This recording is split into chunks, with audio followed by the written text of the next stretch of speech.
मेरे लहजे में बेजारी बढ़ती जा रही थी। वो मुस्कुराया। अगर तुम तकरीर सुनने के मूड में नहीं हो तो मैं भी तकरीर करने के मूड में नहीं हूं। और मैं सच कह रहा हूं कि मेरा शुरू से ऐसा कोई इरादा नहीं था। मैंने तुम्हें बताया था ना कि मैं तुम्हें किसी भी इरादे से रोकने वाला नहीं हूं। और बिलफर्ज मुहाल तुम खुदकुशी करने का इरादा भी रखते हो तो मैं तुम्हें क्यों रोकूंगा। मैं तो खुद मरने की हद तक बेजार हूं इस जिंदगी से। और सच पूछो तो मैं खुद खुदकुशी का कोई मुनासिब सा तरीका ढूंढ रहा हूं। मैं चौंक कर उसकी तरफ देखने लगा। उसके चेहरे पर बदस्तूर मकनातीसी रोशनी थी। यह अंदाजा लगाना बहुत मुश्किल था कि वो संजीदा है या मजाक कर रहा है। हाँ माय डियर, मेरी हंसी और मेरी बातों पर न जाओ। यकीन करो मैं भी तुम्हारी ही कश्ती का सवार हूं। बस अपनी अपनी सोच होती है। मेरी सोच का अंदाज जरा तुमसे मुख्तलिफ है। मैं मरना तो चाहता हूं लेकिन अपनी मौत की जिम्मेदारी खुद लेना नहीं चाहता। मैं मरने के लिए हालात का सहारा ले रहा। हाँ, हालात का। और हालात तुम्हें पता ही है, बड़े हरजाई होते हैं। मरने निकलो तो साथ नहीं देते, जीने निकलो तो साथ नहीं देते। बस हालात की वजह से मुझे फोत होने में थोड़ी देर हो रही है, लेकिन नाकाम होने वाला मैं भी नहीं हूं। अगर तुम खुद को अच्छा मस्खरा समझते हो तो ये भी तुम्हारी बेवकूफ़ी है। मैंने कहा, यार तुम तो फिर नाराज हो गए। और देखो कितने मजे की बात है, मैंने अभी तक तुम्हारा नाम तक नहीं पूछा और ना ही अपना बताया। चलो पहले मैं ही अपना बता देता हूँ। मेरा पूरा नाम इमरान दानिश है। यार लोग प्यार से हीरो कहते हैं, लेकिन मैं खुद को हीरो या जीरो बिल्कुल नहीं समझता। हीरो का मतलब होता है बहादुर, और जो बंदा अपनी जिंदगी को ही ना जीत सके वो बहादुर क्या हुआ। और तुम्हारा नाम? उसने मेरी तरफ उंगली उठाई। ताबिश। मैंने बेजारी से कहा और उठने की कोशिश की। उसने फुर्ती से मेरे कंधों पर हाथ रखकर दोबारा बिठा दिया। नहीं नहीं यार जी, नहीं, ऐसा नहीं चलेगा। जिस बात के लिए मैं तुम्हें यहां लाया हूं वो तो तुम्हें सुनना ही पड़ेगी। तो सुनाओ। उसने अपनी ठोड़ी खुजाई। ठोड़ी में एक गड़ा था जो उसकी दिलकशी में इजाफा करता था। उसने कलाई की घड़ी देखी, थोड़ा सा गौर किया और मेरी आंखों में देखते हुए बोला, बड़ा अच्छा हुआ कि आज हफ्ता है। मैं तुमसे कुछ ज्यादा नहीं मांगूंगा, सिर्फ 10-12 घंटे। रात 1:30-2 बजे के बाद तुम जहां चाहो जा सकोगे। पहले तुमने कहा था कि मैं सिर्फ बात करना चाहता हूं, अब तुम 10-12 घंटे की बात कर रही हो। मैंने कदर ढीले लहजा में कहा। उसकी आंखों में झांक कर उसकी मर्जी के खिलाफ बात करना मुश्किल महसूस होता था। उसकी निगाह कायल कर लेने वाली थी। बस मेरे यार, जो कह दिया वो कह दिया, इसके बाद कुछ नहीं कहूंगा। रात 2 बजे के बाद तुम अपने रास्ते पर और मैं अपने रास्ते पर। मैंने कुछ कहने के लिए मुंह खोला मगर वो तेजी से चलता चला गया। चलो चलो, मेरा टाइम शुरू हो चुका है और मैं अपने टाइम में घाटा खाने वाला नहीं हूँ। चलो अभी हमें यहाँ से निकलना है। कहाँ जाना है? मैंने पूछा। बस थोड़ी दूर। तुम्हें 1-2 जरूरी चीजें दिखानी है। मैं कुछ भी देखने के मूड में नहीं हूँ। मेरी बेजारी बरकरार थी। ये देखो यार, मैं तुम्हारे साथ हाथ जोड़ता हूँ। अब तुमने ये वक्त दिया है तो बस दे दो ना यार। कोई सवाल ना पूछो और ना कोई एतराज करो। अगर कहते हो तो मैं तुम्हारे पाँव भी पकड़ लेता हूँ। वो मेरे पाँव की तरफ झुका। मैंने उसे कंधों से थाम लिया। वह बहुत शर्म जुबान था। कभी मैंने इकरार नहीं किया था कि मैं 10-12 घंटे उसके साथ रहूंगा, लेकिन वो खुद ही ये बात तय कर चुका था और अब उसके हवाले दे रहा था। मैं गम के शदीद तरीन नरगे में था। बदन से टीसें उठ रही थी, लेकिन उसके बावजूद मैं तजब्जब महसूस कर रहा था। अगर मैं ये कहूँ कि उस शख्स का साथ मुझे बुरा नहीं लग रहा था तो गलत नहीं होगा। कोई अजीब सी कशिश थी उसमें जो मुझे अपने साथ बांध रही थी। मैंने सोचा चलो यहाँ से तो निकला जाए, फिर देखेंगे क्या करना है। वो मुझे खींचता हुआ गैराज की तरफ ले आया। इसी दौरान भी उसकी नजर मेरी कैंची चप्पल पर पड़ गई। ओहो, ये क्या? ऊपर इंग्लैंड नीचे इथोपिया। वो जल्दी से वापस गया और मेरे लिए एक पालिश शुदा पिशावरी चप्पल ले आया। ये ब्राउन चप्पल पैंट शर्ट के साथ जच गई। ओल जलोल मोटरसाइकिल को स्टार्ट करने में उसे 2-3 मिनट लग गए, लेकिन जब वो एक बार स्टार्ट हुई तो पूरे मोहल्ले को पता चल गया कि कुछ स्टार्ट हुआ है। वो मोटरसाइकिल को बाहर लाया, दरवाजे को ताला लगाया और मुझे अपने पीछे बिठा लिया। मोटरसाइकिल के अक्कब नुमा गोल आईने में मुझे अपना सूजा सूजा चेहरा नजर आया और उसके साथ ही 2.5-3 घंटे पहले की वो बेमिसाल तौहीन भी याद आ गई जो मुझे बड़ी संजीदगी के साथ जिंदगी से दूर और मौत से करीब ले आई थी। मेरे इर्द के हालात इतने गंभीर हो गए थे कि मुझ जैसे कम हिम्मत शख्स को भी मरना आसान लग रहा था। मैं सेठ सिराज को भरे बाजार में थप्पड़ मार चुका था और मैं जानता था कि ये मामला इतनी आसानी से नहीं रुकेगा। तो मोटरसाइकिल पर बिठाकर बाजार से बाहर निकला। इसका एक हाथ हैंडल पर था, दूसरे से अलग सलग करता जा रहा था। जल्दी हम लोग शाहराह कायदे आजम पर थे। अब दोपहर का वक्त था। सड़कों पर रश बढ़ गया था। इमरान की मोटरसाइकिल देखते ही देखते खवा से बातें करने लगी। वो बड़ी तेजी से मुख्तलिफ सड़कों पर घूम रहा था, ब्रेकें लगा रहा था, कट मार रहा था और फिर एकदम मोटरसाइकिल को कमान से निकला हुआ तीर बना देता था। उसकी रफ्तार को तेज या खतरनाक कहना कोई काफी नहीं था। वह बहुत खौफनाक रफ्तार से चल रहा था। उसने हेलमेट पहन रखा था ना मैंने। जब शाहराह कायदे आजम पर उसने एक नहायत तेज रफ्तार कार के सामने से यूं मोटरसाइकिल गुजारी कि कार का बम्पर मोटरसाइकिल से टकराने में इंचों का फासला रह गया, तो मैं चुप न रह सका। क्या कर रहे हो? मैंने झल्लाहट से कहा। क्या हुआ? वो भोलेपन से बोला। कहीं मार दोगे? तो क्या हुआ? उसने कहा। मैंने उसके अल्फाज पर गौर किया और ठिठका। बोलने के लिए जो मुंह खोला था फिर बंद कर लिया। तो क्या हुआ? उसने यही कहा था। वाकई अगर मोटरसाइकिल किसी गाड़ी वगैरह से टकरा जाती तो क्या होता? कम अज कम ये सवाल मेरे लिए तो हरगिज मौजू नहीं था। अगले एक आध घंटे में उसने लाहौर के मुख्तलिफ सड़कों पर इतनी रफ्तार से मोटरसाइकिल दौड़ाई कि हर घड़ी यही लगा कि शायद आखिरी वक्त आ गया। लेकिन हैरत की बात यह थी कि वो बिल्कुल पुरसुकून था, जैसे उसके लिए कोई नई बात ही ना हो। एक दो जगह ट्रैफिक के सिपाहियों को देखकर उसने हाथ हिलाया। जवाब में उन्होंने भी उलझी उलझी से मुस्कुराहट उसकी तरफ उछाली। उसने शोर मचाती मोटरसाइकिल लक्ष्मी चौक के करीब नगीना सिनेमा में घुसेड़ दी। यहाँ शो शुरू होने वाला था। आमतौर पर यहाँ इंग्लिश फिल्म लगती थी, मगर अब एक 90 की दहाई की पंजाबी फिल्म लगी हुई थी। ये क्या? मैंने पूछा। फिर वही सवाल। उसने मकनतीसी मुस्कुराहट मेरी तरफ उछालती। तुम्हें कहा है ना कि यार ताबिश, मेरे टाइम के अंदर मुझसे सवाल नहीं करना। मैं मुंह बनाकर रह गया। दिमाग पर अभी तक सुकून आवर गोलियों का गुबार था। मुझे ना अपनी समझ आ रही थी ना उसकी। यह देखकर मेरी हैरत में इजाफा हुआ कि उसने वो सस्ता सा टिकट लिया जिसे उर्फे आम में 1-8 कहा जाता है। टिकट के बाद उसने तली हुई दाल, मुर्ग दाल की 2 पुड़ियां और कंडेरियां ले ली। फिर मुझे लेकर हाल की तरफ बढ़ा। मैं मुसलसल खामोश था। वो रुक गया। ओहो, लगता है फिर नाराज हो गए हो यार जी। अच्छा बाबा, माफी दे दो। उसने फिर हाथ जोड़ दिए। तुम ये मस्करापन खत्म नहीं कर सकते? आखिर तुम मुझ पर क्या साबित करना चाहते हो? कुछ नहीं। कुछ भी तो नहीं। तो फिर ये क्या है? पर टीचर सिनेमा। दरअसल बड़े दिनों से दिल चाह रहा था कि किसी नायत फजूल किस्म के सिनेमा में नायत फजूल सीटों पर बैठकर नायत ही बोर किस्म की फिल्म देखी जाए और पुरानी यादों को ताज़ा किया जाए। बस उसके सिवा कुछ नहीं। अगर तुम नहीं चाहते तो प्रोग्राम तब्दील कर लेते। मैं खामोश रहा। मैं कुछ भी नहीं चाह रहा था, लेकिन इधर उधर घूमने की बजाय किसी 4 दीवारी में बैठना और अपने बेपनाह दुख में डूबना मुझे बेहतर महसूस हुआ। मैं जरा चुप हुआ तो वो मुझे बाजू से पकड़कर सिनेमा की तरफ बढ़ गया। दरहकीकत वो अपने मुखातिब को ज्यादा सोचने और रद्द-ए-अमल जाहिर करने का मौका नहीं देता था। सिनेमा हॉल में गंडेरियां ले जाना मना है, लेकिन वो बड़ी आसानी से गंडेरियां कीपर की निगाहें बचा कर ले गया। कहते हैं कि सिनेमा हॉल का अंधेरा फिल्म बीन को कुछ देर के लिए बाहर की दुनिया से और दुनिया के दुखों से काट देता है। बोर तरीन फिल्म भी हो तो कुछ न कुछ तो असर होता ही है। मैंने सुकून आवर दवा की 3 गोलियां सिनेमा हॉल ही में चबा कर निकल ली और अपनी आतिशी सोचों से फरार हासिल करने की कोशिश करने लगा। चंद घंटों में हालात क्या से क्या हो गए थे। आयसु मैं इस फैसले की सूली पर लटक रहा था कि मुझे आरसा से मुलाकात करनी चाहिए या नहीं, और अब मैं इस फैसले की सूली पर था कि मुझे जिंदा रहना है या मर जाना है। मेरा ख्याल था कि शायद सिनेमा हॉल में इंटरवल के दौरान या फिल्म के दौरान में इमरान मुझसे बातचीत करेगा और मेरे हालात को खरीदने की कोशिश करेगा, लेकिन ऐसा कुछ नहीं हुआ। फिल्म खत्म हुई। इमरान ने मुझे एक बार फिर अपनी अजीबुल खलकत मोटरसाइकिल पर बिठाया। तब मैंने पहली बार ध्यान से मोटरसाइकिल की नंबर प्लेट देखी। नंबर प्लेट के नीचे स्याह पेंट से मुर्दे की खोपड़ी बनी हुई थी और उसके नीचे लिखा था king of speed. King of speed ने मोटरसाइकिल को एक बार फिर हवा में उड़ाना शुरू कर दिया। मैंने एक बात महसूस की, वो बेइंतहा तेज तो जरूर चलाता था, लेकिन उसके साथ साथ बेहद मशाक भी था। गाड़ियों के दरमियान से हवा की तरफ बाइक को निकाल कर ले जाता था। करीबन आध घंटे बाद हम मुगलपुरा पहुंच गए। यहाँ शालामार बाग के करीब एक बड़ा सर्कस लगा हुआ था। इस मारूफ सर्कस कंपनी के इश्तिहारात अक्सर अखबारात टीवी पर देखे जाते थे। इमरान ने मोटरसाइकिल सर्कस में घुसा दी। यहाँ भी उसके बहुत से लोग जानने वाले थे। वो उसे हीरो भाई और इमरान भाई कहकर सलाम कर रहे थे। उसके साथ साथ वो मुझे भी हैरत से देख रहे थे। चमकीले लिबास में मलबूस एक स्मार्ट बाजीगर ने मेरी तरफ इशारा करते हुए इमरान से पूछा, भाई साहब कौन है और क्या हुआ इन्हें? पुराने यार बेली हैं जी। आज सवेरे लाहौर स्टेशन की नामाकूल सीढ़ियों से गिर गए हैं। अल्लाह का शुक्र है कि हड्डी वगैरह बच गई है। वो मुझे सीधा सर्कस के उस हिस्से में ले गया जहां सर्कस के फनकार शो से पहले मुख्तलिफ तैयारियों में मसरूफ थे। कोई आहनी कड़े उछल रहा था, कोई गेंदों से खेल रहा था। एक कुताह कद जौकर कंधे पर बंदर का बच्चा बिठाए एक पहिए वाली साइकिल चला रहा था। यहाँ पहुंचकर इंकिशाफ हुआ कि ये इमरान नामी अजूबा जो 5 घंटे से मुझे अपने साथ उड़ाए फिर रहा है, दरअसल इस सर्कस में काम करता है। वो मौत के कुएं में मोटरसाइकिल चलाता था। अब ये बात समझ आ रही थी कि वो मोटरसाइकिल चलाने के बजाय उड़ाता क्यों था। उसने शायद पूरे लाहौर शहर को मौत का कुआं समझ रखा था। वो यहाँ सर्कस में भी हर दिल अजीज था। सर्कस की चुलबुली लड़कियां उससे हंसे मजाक कर रही थी।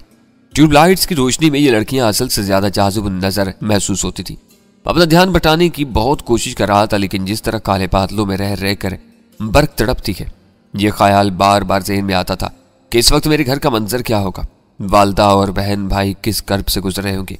इमरान ने असिस्टेंट मैनेजर से कहकर मेरे सामने फ्रूट और मशरूबात वगैरह का अंबार लगवा दिया। फिर कपड़े बदलने के लिए ड्रेसिंग रूम में चला गया। मैंने सोचा कि यहाँ से खिसकने के लिए यह मौका मुनासिब है, लेकिन उसी दौरान में एक लड़की मेरे करीब बैठ गई। वो यकीनन जिम्नास्टर थी। सर्कस की आम लड़कियों के बरक्स उसने ज्यादा भारी मेकअप नहीं किया हुआ था। नहायत चुस्त लिबास में उसका जिस्म नुमाया हो रहा था। मैंने अंदाजा लगाया कि इमरान उस लड़की को मेरी निगरान बनाकर छोड़ के आए। वह मुझसे इधर उधर के सवालात पूछने लगी। उसने मेरी चोटों के बारे में दरियाफ्त किया। लड़की का नाम शाहीन था। इसी असना में इमरान एक चमकीला कॉस्ट्यूम पहनकर वापस आ गया। इस लिबास में उसका कसरती जिस्म झलक रहा था। शाहीन ने उसी तारीफी नजरों से देखा। वो बेबाकी से उसकी तरफ झुका और सरगोशी में बोला, ऐसी नजरों से मत देखा करो चारे मन, किसी दिन मोटरसाइकिल समेत सिर के बल गिरूंगा।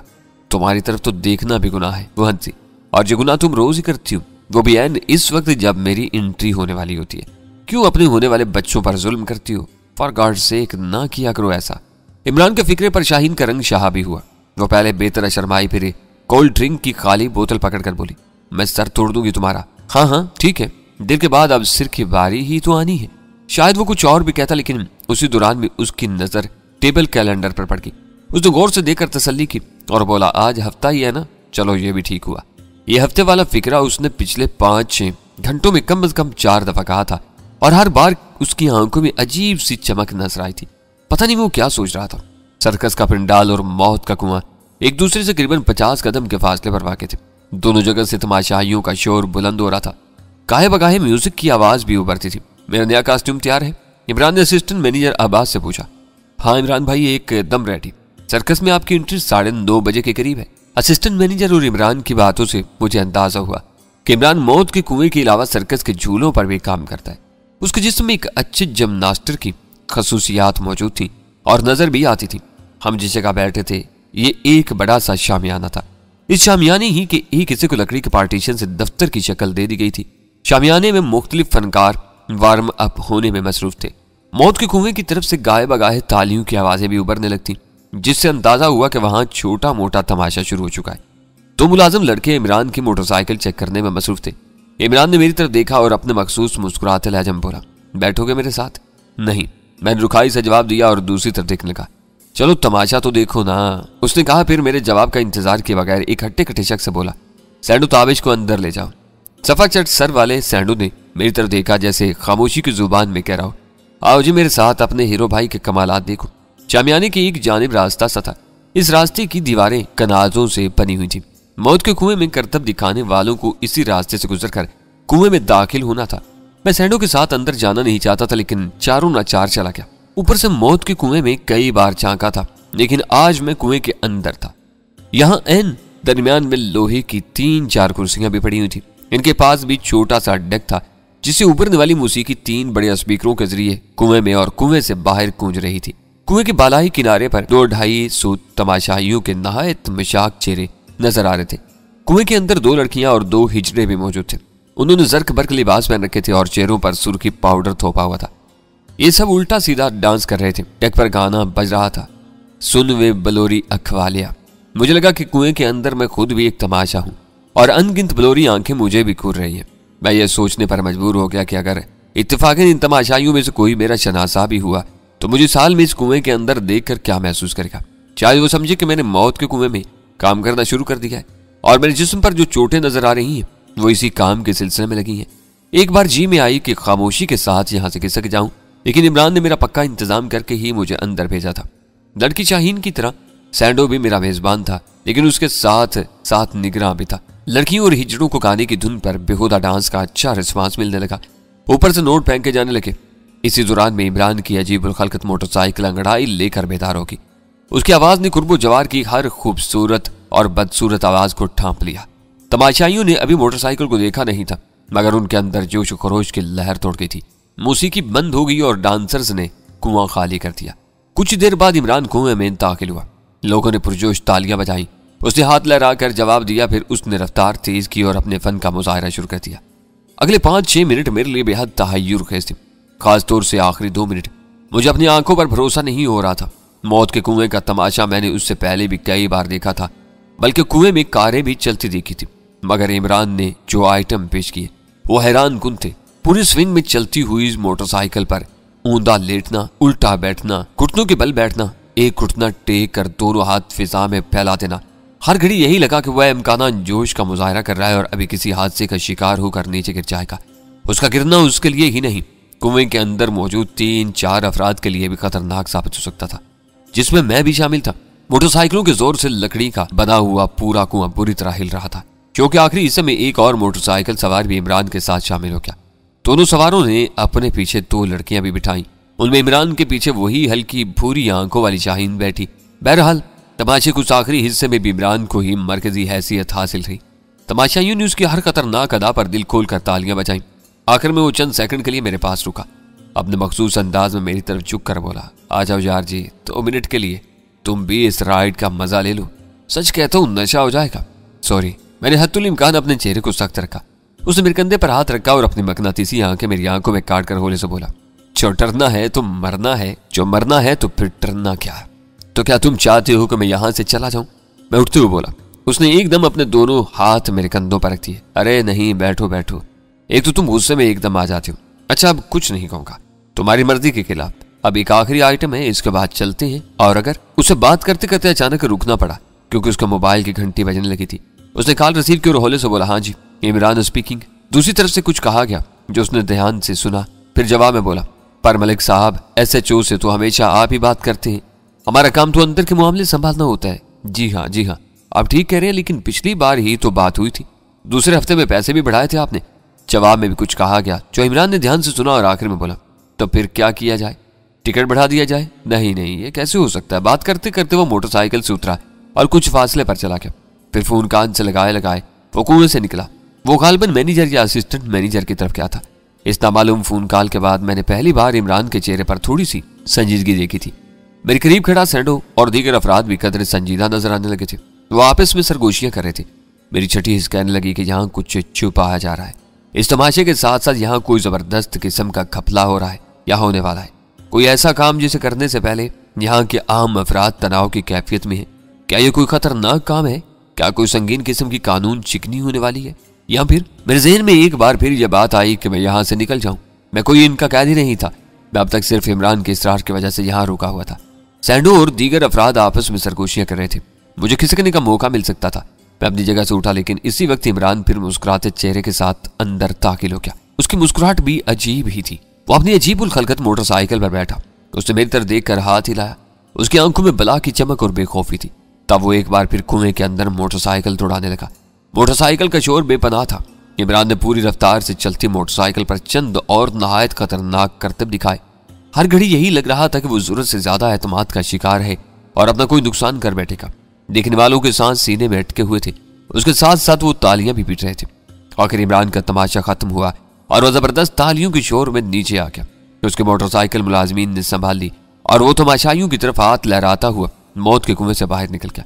मैं भी हट्टे कट्टे सैंडो के साथ वापस शामियाने में आ गया। कैसा लगा मेरा तमाशा? उसने पूछा। बहुत अच्छा, मैंने मुख्तसर जवाब दिया। मैं रात 2 बजे तक इस शख्स के साथ रहने का वादा कर चुका था, मगर अब यह वादा निभाना मुझे मुश्किल नजर आ रहा था। एक तो मेरी जिस्मानी चोटें मुझे मुसलसल तकलीफ दे रही थी, दूसरे मेरी ज़हनी तकलीफ जिस्मानी तकलीफ से कहीं बढ़कर थी।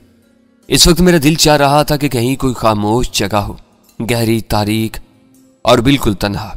मैं आंखें बंद करके लेट जाऊं और 1 आध घंटे के अंदर अंदर अपनी जिंदगी के बारे में कोई हतमी फैसला कर लूं कि मुझे जिंदा रहना है या मरना है।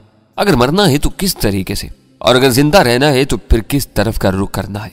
ये बात तो मेरे तसव्वुर में भी नहीं आ सकती थी कि मैं फिर अपने घर की तरफ लौटूंगा, इन सब लोगों का सामना करूंगा जो मेरी बेमिसाल जिल्लत और रुसवाई के शाहिद थे या इस बारे में जानते थे। इमरान अपने मामूल के काम भी कर रहा था और साए की तरह मेरे साथ भी लगा हुआ था।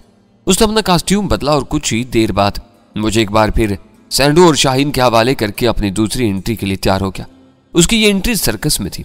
पंडाल के अंदर काफी तादाद में तमाशाई मौजूद थे। कुछ पोर्शन तो खचाखच भरे हुए थे। शायद उसकी वजह यह भी थी कि यह वीकेंड की शाम थी।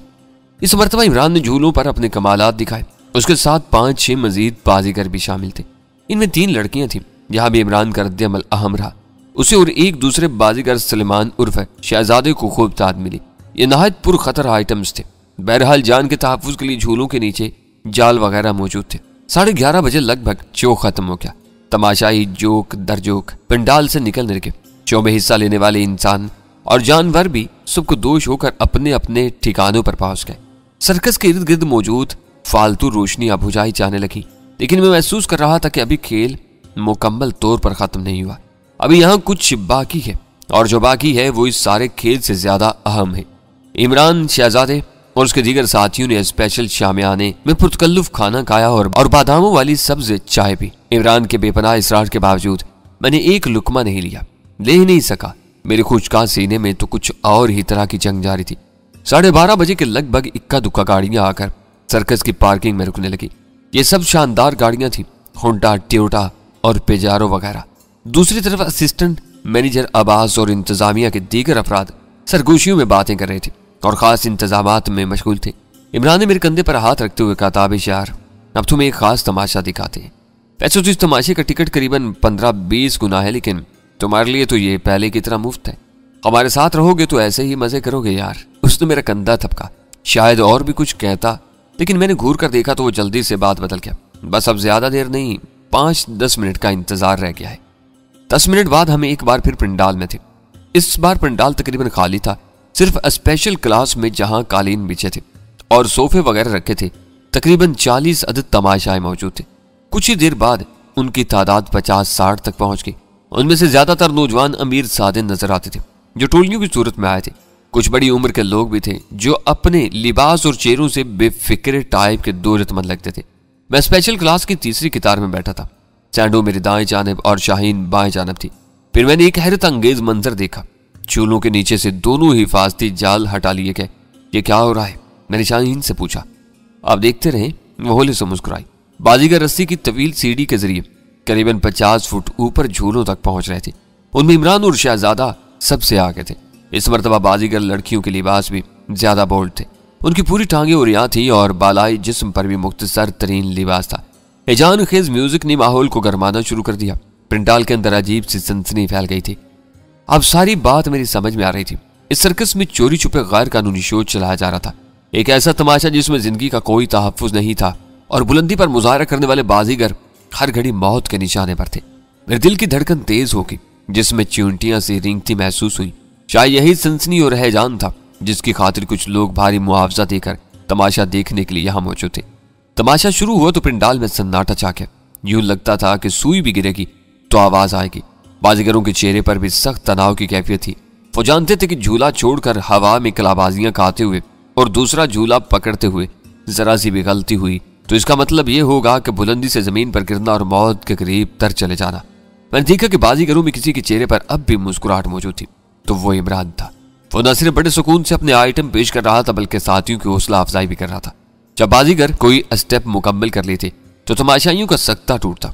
वो शोर मचाते और तालियां पीटते। एक खतरनाक फॉर्मेशन मुकम्मल करते हुए इमरान के साथी शहजादे की टाइमिंग जरा सी गलत हुई।